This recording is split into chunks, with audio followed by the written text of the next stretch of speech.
Good afternoon. My name is Remark, and I'm the host of Catching Quokkas. For those of you that don't know what quokka is, and I only recently discovered them, they're actually named the happiest animal on the planet. They're cute, they're cuddly, they apparently love selfies. So if you go stand next to one, they'll come and have a selfie with you. But most importantly, they're in our own backyard. They're Australian. And in that vein, that's what this show is about. The idea of this stream is to be able to share some really great stories of Australian emerging tech companies doing some amazing things globally that nobody really knows about. And I'm thrilled to have with us today the CEO of an Australian crypto company called Clanz. Before I do that, I'd love to understand a little bit about where you all are from. This is a live stream through LinkedIn, so please share where you're from, say hi, give us a shout out. But also, if you've got any questions, please feel free to keep your questions coming along. Before I introduce my first guest, I'd like to warmly acknowledge that I'm hosting this stream from Sydney, Australia, the lands of the Gadigal people of the Eora Nation, and I'd like to pay my respects to elders past, present, and emerging. And with that, I would actually love to introduce the first guest of our Catching Quokkas series, Dr. Michael Kolo.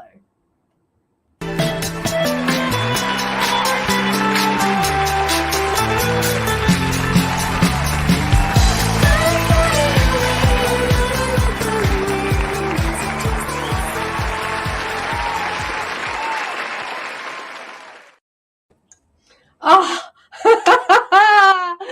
I know you like that tune, Mike.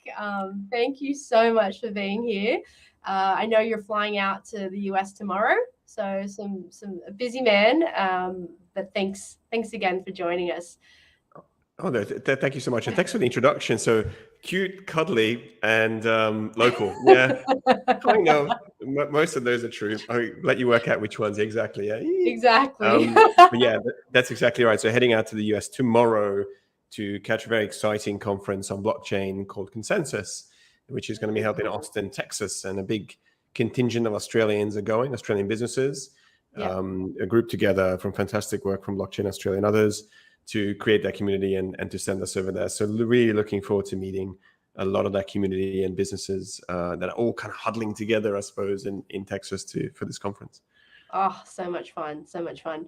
Well, Mike, you and I had the privilege of working with you the last couple of years, an Australian quokka. And, I'd love to hear a little bit about why you've kind of moved into crypto. Tell us a little bit about your pivot and what made you kind of go into the industry. Yeah, look. So my background is in finance. I spent a lot of my career in London. Probably can tell from the accent. I grew up in Perth, and then I moved to London quite early on, and my accent shows it. So I spent a lot of time there working in finance, in asset management. I did my PhD and kind of had a career in institutional asset management. But as part of that, I became super fascinated by the impact of technology on people, on industries, on the world, and so on. And when I got to the ripe age of 40, I decided that this was a great thing that I kind of, had a part of my career that I had accomplished certain things in. And now I really wanted to pivot. I wanted to do something a little bit different and really move myself forward and to challenge myself a bit more than what I was doing. So what I ended up doing was joining a startup, which we worked on together, which is a fantastic quokka called Fathom. And that was a wonderful company that is looking at the impact of automation on people and the workforces around the world. And so that was a fantastic way to understand the impact of technology on society and societal effects of that technology in terms of automation. And that was a brilliant adventure to be on together, actually, to explore that topic. For me, as I kind of went on to my next adventure, which was at Clanz, I also became very interested in the role of blockchain in our industries and our technologies. So blockchain, you'll find many different videos on this. So I'm not even going to try to break it down, Mike. Break it down. And the simplest. 30 seconds to break down. What is blockchain? Well, okay. So I think there's a realistic answer to that question, and there's a kind of slightly flippant answer. The slightly flippant answer is, if I were to tell you about concrete and the concrete on which your house stands on, you probably get it 30 seconds into the conversation before you were bored and moving on to some other topics like how, the doors and the windows and the color of the walls and so on. I think Blockchain is a little bit like that. It provides an amazing infrastructure that data sits on and is shared on, and is able to be visible and moved around and transacted and recorded, and is immutable and impervious to things like fraud and manipulation and damage and so on, which is incredibly powerful as a way of enabling a lot of things to be built on it. So it's a little bit akin to me saying to you, we built a new kind of concrete and it can hold a 6-story house rather than just a 2-story house or something like that. And you'd be like, wow, that's really cool. But I think blockchain, in terms of its ideal, it's also around the idea of democratizing data. So rather than data being stored in one place or controlled by one entity, even if you love that entity and you trust it because you think the government's great or your bank is great and so on, because I think in Australia mostly that's true. If you live in other countries where it's less true, or you don't really think that those institutions are great, blockchain provides incredible transparency and access for others to access their data. And so it's such a powerful technology that it's not only had just record amounts of money flowing into it from VCs, but also enormous amounts of human capital. The amount of really, really smart people from all around the world that have gone into this space is ridiculous. It's kind of like looking at finance in the 1980s or 1990s, where everybody was like, I'm going to become an investment banker. And all the brightest minds were like investment banking, Goldman Sachs, whatever else it is. Now it feels like this sort of similar type of thing that's happening. We had AI maybe about a decade ago, and now we've got for blockchain.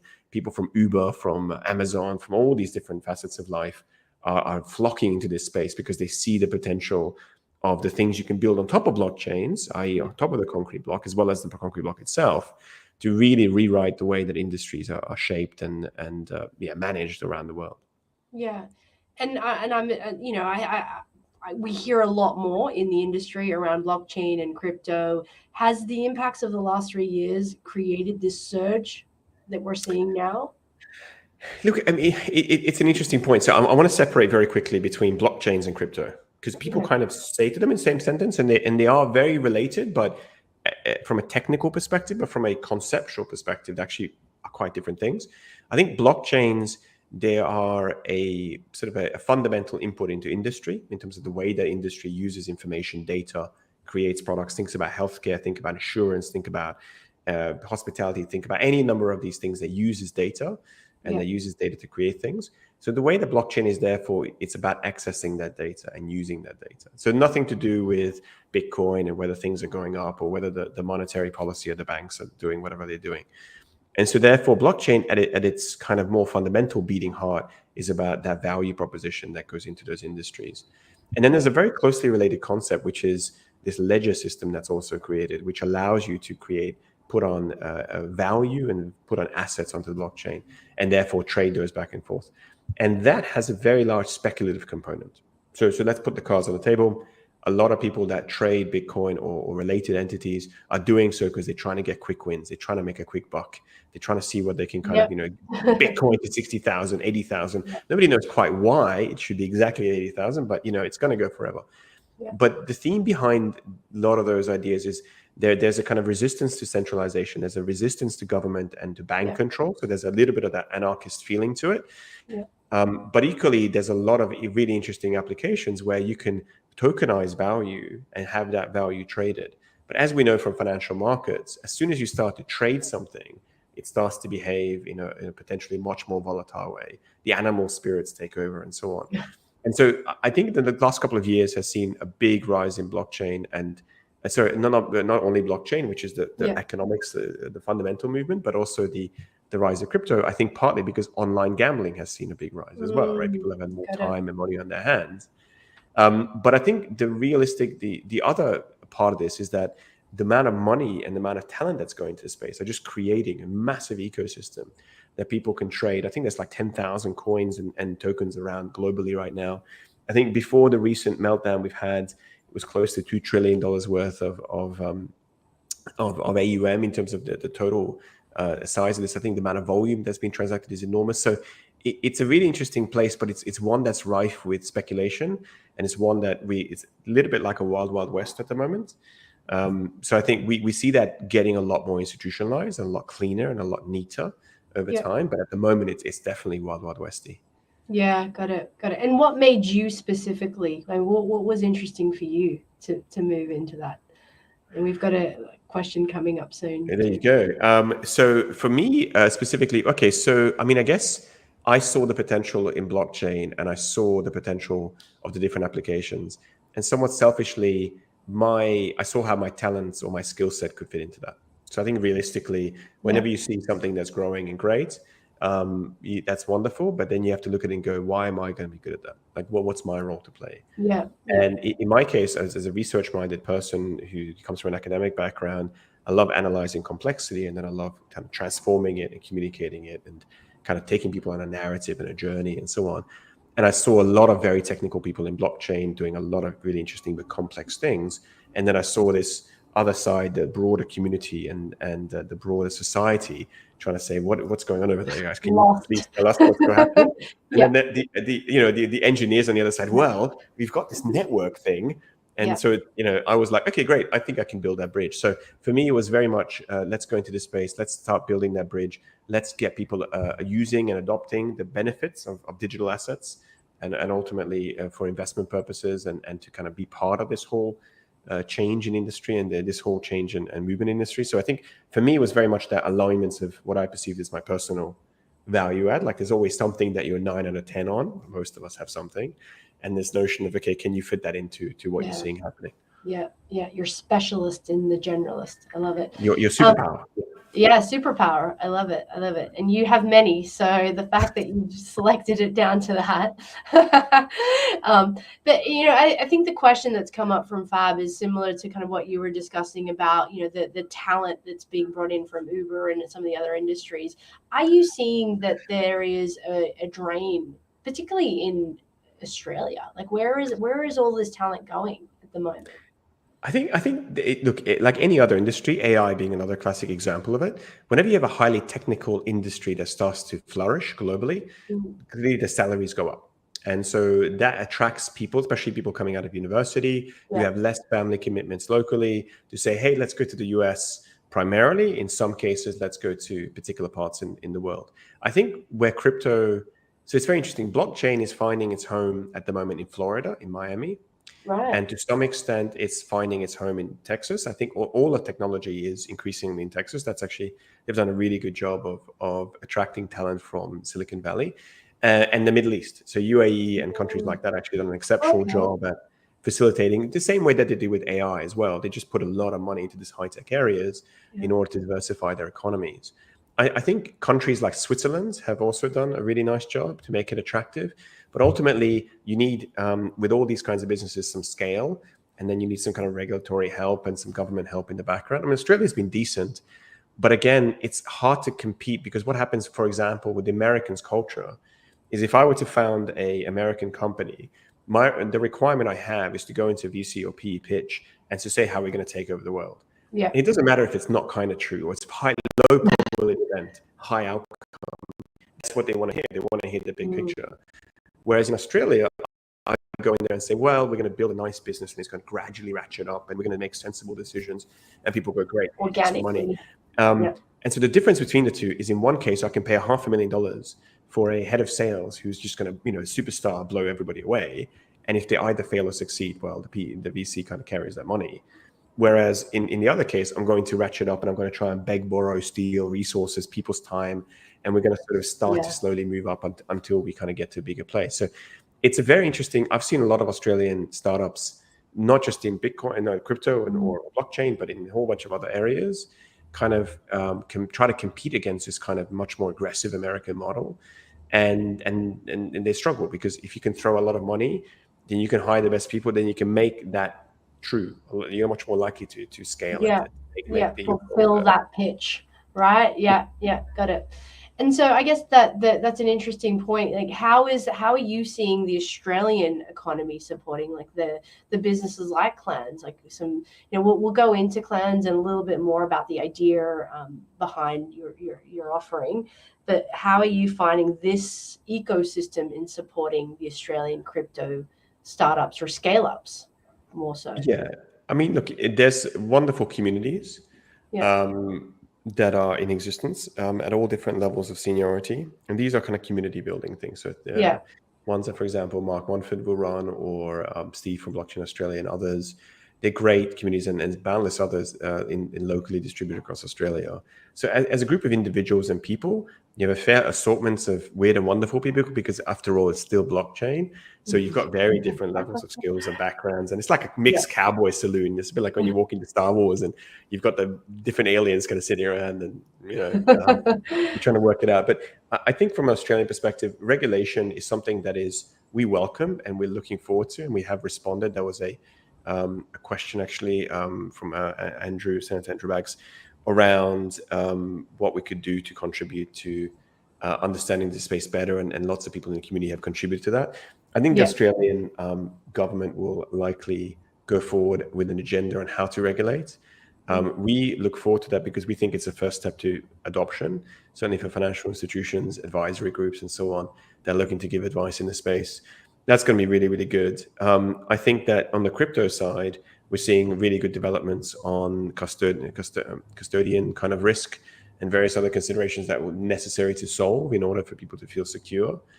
But from a financial perspective, I guess there is R&D grants, which are really helpful for people like us who are doing a lot of work on that space.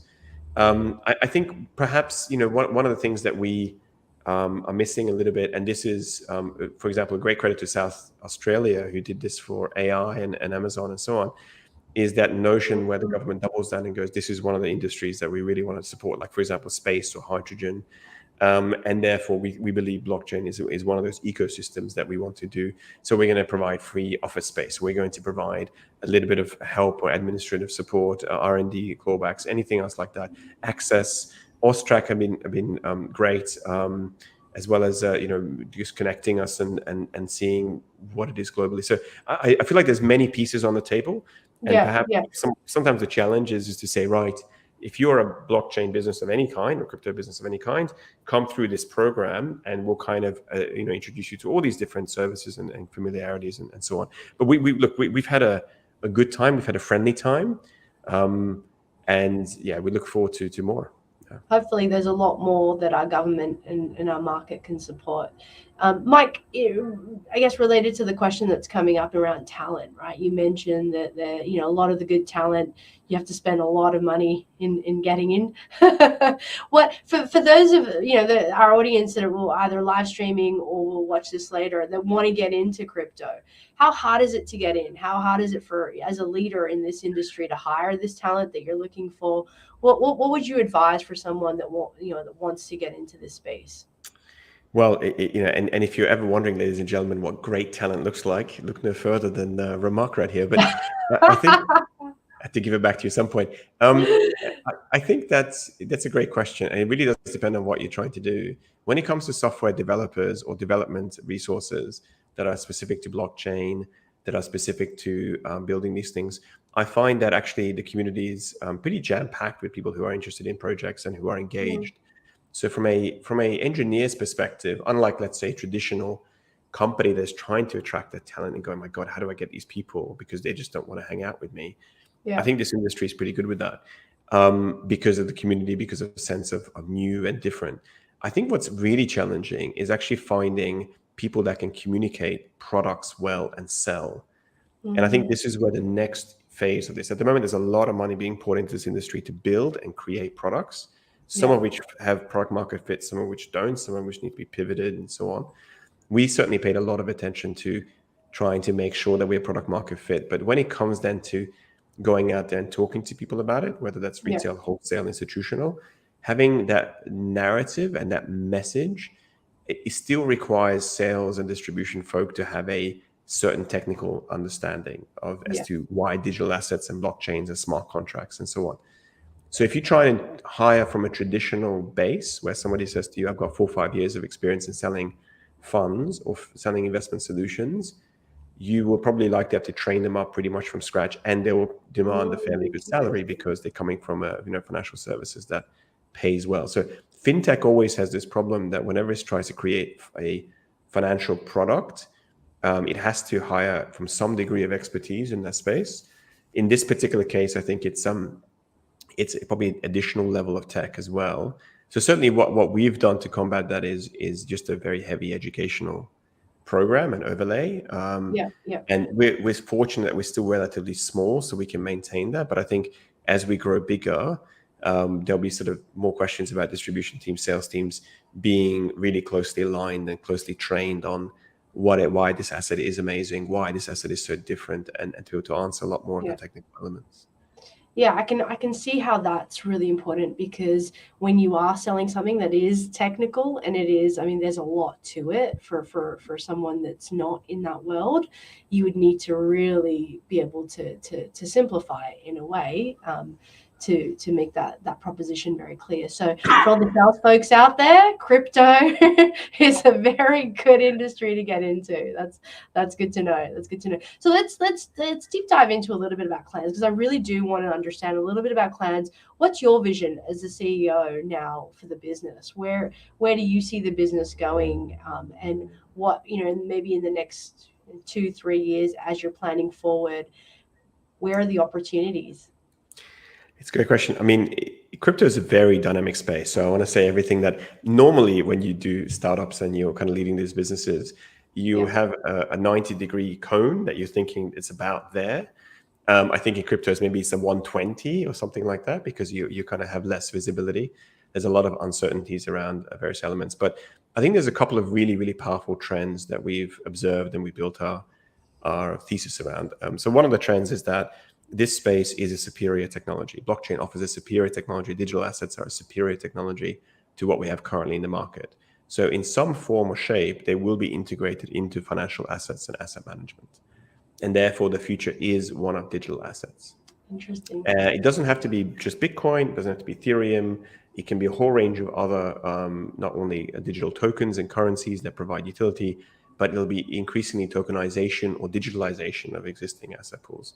So we think that this trend for institutional adoption that we are seeing globally from across the board, so any major asset manager that you care to name, Nomura, I think, came out a few weeks ago and said they're going to hire 100 people by 2024 in this space, are building capability right now. They're building trading capability. They're building infrastructure, institutional grade infrastructure. So if you think about add these two together, you have a big institutional sort of adoption. So the why now is very clear. You've got this future that it's a superior technology, so it's a sustainable adoption and sustainable for long term.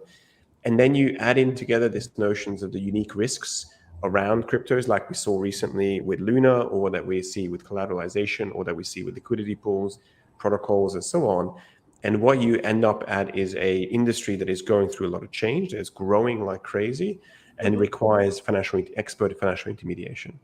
So what we did with Clanz is we started to move the business from where it originally was kind of positioning itself, which was more of an exchange and a creative exchange with copy trading and elements of different things, to an investment platform where we will be giving people access to different kinds of investment strategies that are curated, that are well understood, that have very well-defined risk parameters, very clearly defined investment goals, but also themes behind them as well. Because part of the reason you want to invest in this space is because you get excited about the metaverse, you get excited about DeFi, and the revolution that these things could bring to different industries.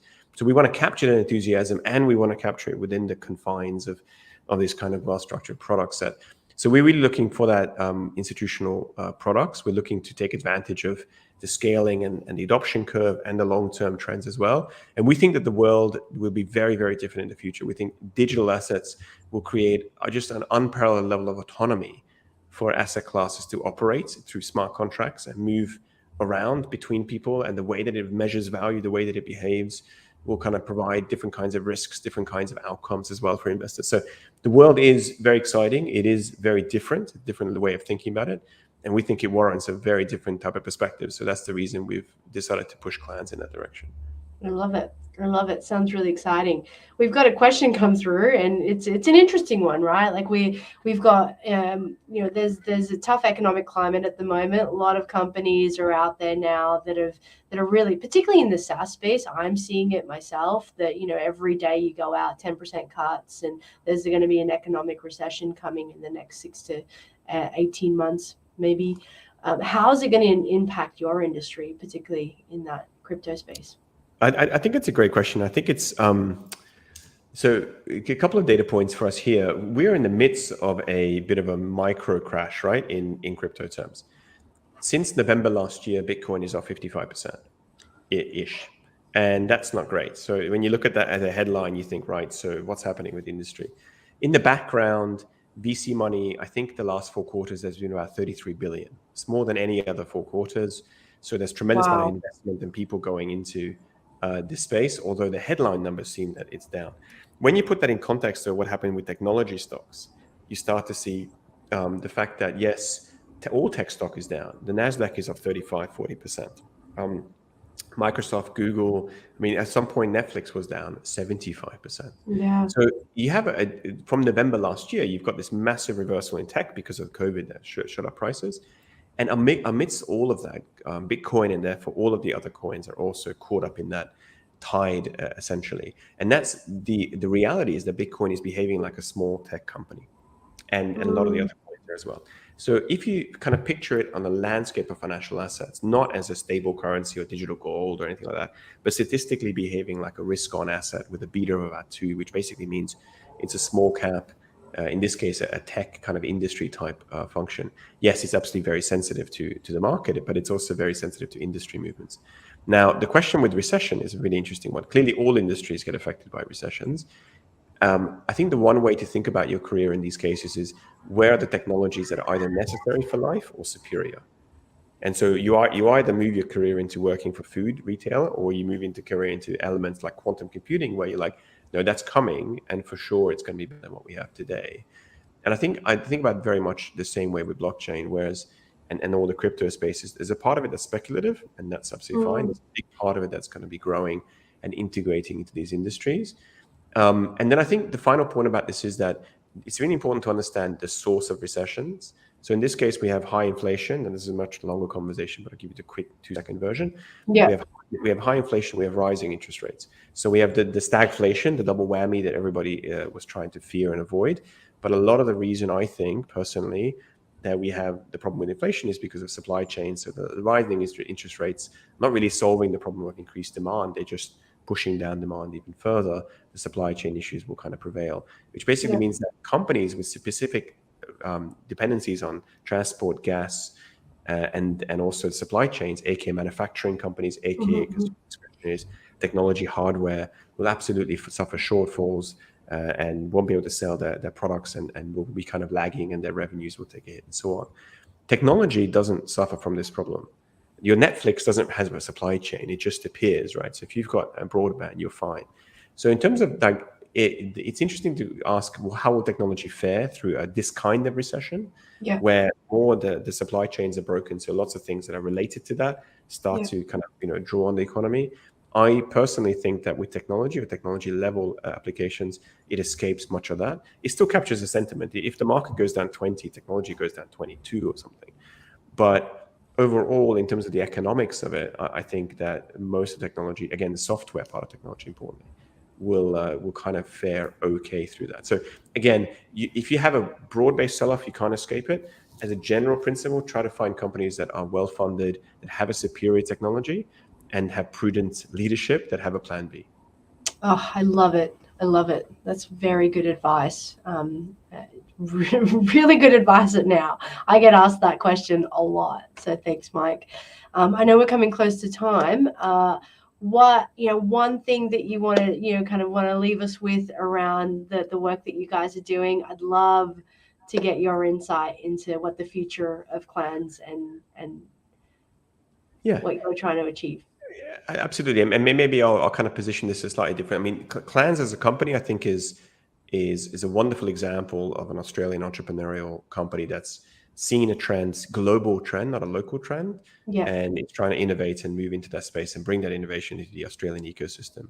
I think the other thing I'd leave your listeners with is a little bit, I suppose, on my journey personally, which was a journey about going through a very rigorous academic background, thinking that I know what I wanted to do, going through a career, and then at 40 thinking, I'm not sure I'm heading the right way. And that realization then, in my case, it was probably one of the biggest pivots of my life, where I took a back step from that role and went somewhere else. And I think for lots of people in my peer group and others who are afraid, who have children, families, mortgages, etc., and who are a little bit afraid of chasing your dreams or seeing where the world is going, I guess my strong experience from my personal life is I've never been happier. I've never been more focused. I've never been more ambitious and more driven, because I'm kind of, I suppose, I'm integrating with where the world is going. And in this case, it was at the beginning, it was AI. It was the adoption of AI. That's still a fascinating topic for me, and ethical AI. But now it's a little bit more on the blockchain side. And maybe in 5 or 10 years, when we have a conversation, it might be something else. But this idea of adopting to the world and what the world needs from you, and kind of being, I suppose, a little bit fearless about finding your way to that over time, rather than being locked into a particular story and a particular narrative that has been created for you, especially as you get later and more experienced and more senior in your life, I think is really important. So as a final point on this, I'm going to Texas, and it's going to be fantastic, but there's going to be a room full of 20-something-year-old people. I'm 43. And I'm going to be like, yeah, party. I mean, but I'm, of course, this is not, for them, it's going to be their first big, rush, and the first big industry, and we're going to change the world and so on. And I'm going to support that and be really positive and enthusiastic and draw on that energy. But, I'm not, I'm allowed to be in that room. Like, we're all allowed to be in that room, and we're all allowed to be optimistic, enthusiastic, and really get passionate about what our future holds, and so that you can write the most interesting autobiography you possibly can at the end of it all. Like, that's clearly has to be the motivation. I love it. I love it. I would totally read your autobiography. I reckon you could write one now, actually, to be honest. All right. Well, we got one last question. What makes a person Clanz material? So what do you look for when you're and this is a good one, right? For anyone that wants to get in, like you said, that wants to be in that room. What do you look for when you're recruiting? So I think it's a great question generally for what all companies, small companies like startups and whatever, want. I think there's probably two main characteristics which are probably less advertised, but just as important. One is resiliency. So resiliency means that you can be driven and motivated, and you have a sense that you're learning something from this experience. And then proactivity. So for example, people that we have on staff who've got 10, 15, 20 years of experience in banking, I still want them, whether they're my leadership team or others, to be making proactive decisions, to be going out there, to be showing passion, to be doing things. And the resiliency is extremely important, because any company like this goes through ups and downs, goes through good times and sad times, goes through hopeful times and depressing times. Yeah. But this notion that you show up at one of these companies with a CV and you say, listen, I think you're going to need to do some marketing, for example. I think you're going to need to do some serious digital marketing based upon what I've seen of you and your website. I've got a couple of ideas. Let me just come and sit with you for a few days for nothing, just to kind of go through what I have with you. So it's not an employment contract. It's not an interview. It's a show me what you've got. And once we see that the person is spirited, that they're engaged, that they're interested in this space, we try to pull them in, because we're a community. We try to say, listen, we might have a project for you, we might have part-time.